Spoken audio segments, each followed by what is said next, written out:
안녕하세요. 오늘은 심장의 열인 심열에 대해서 이야기해 보려고 합니다.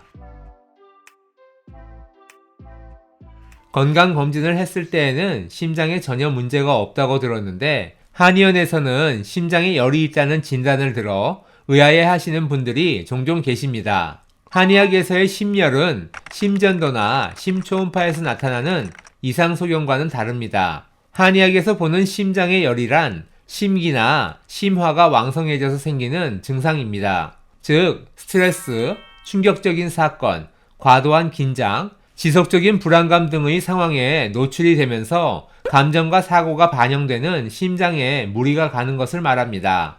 흔히 많이 놀랐을 때 먹는 우황청심원을 떠올려 보면 청심, 즉 심장이 화를 내린다는 의미를 좀 더 쉽게 이해하실 수 있을 겁니다. 이러한 심열이 있으면 여러 가지 증상이 나타날 수 있습니다. 첫 번째로는 가슴이 두근거리는 심동계가 생길 수 있는데요. 실제로 맥박이 빨라지는 빈맥이 나타날 수도 있고 혈압이나 맥박수가 정상인데도 가슴이 쿵쿵 뛰는 것이 느껴지기도 합니다. 두 번째 증상은 답답함입니다. 자꾸 한숨을 쉬고 싶고 늘 가슴이 답답해지게 됩니다. 특히 밤에 자려고 누우면 심해지는 경우가 많아 불안한 마음에 응급실을 가시는 경우도 많습니다.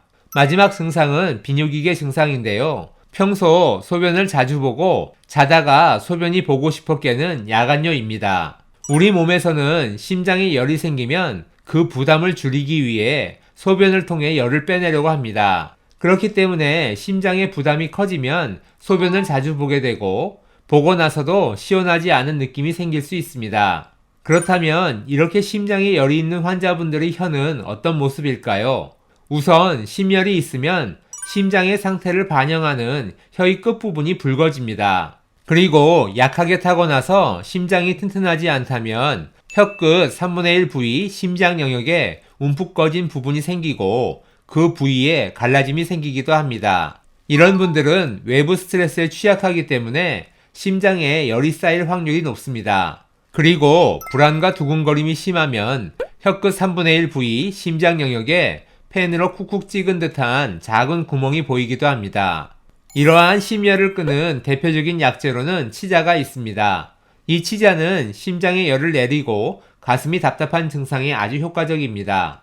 또한 몸에 쌓인 습열을 없애고 소변이 잘 나오도록 하는 작용을 합니다. 두 번째로는 황련을 다용합니다. 황련은 사심이라고 하여 심장에 화를 내려주고 두근거림을 개선하는데 뛰어난 효능이 있습니다.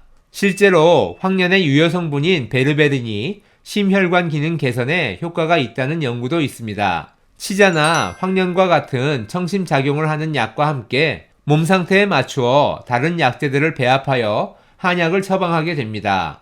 심장의 열은 방치하면 몸의 상태가 더욱 악화될 수 있기 때문에 앞에서 설명드린 증상으로 불편을 겪고 계시다면 가까운 한의원에서 진료받아 보시기를 권해드립니다. 그럼 오늘도 건강하고 행복한 하루 되세요. 감사합니다.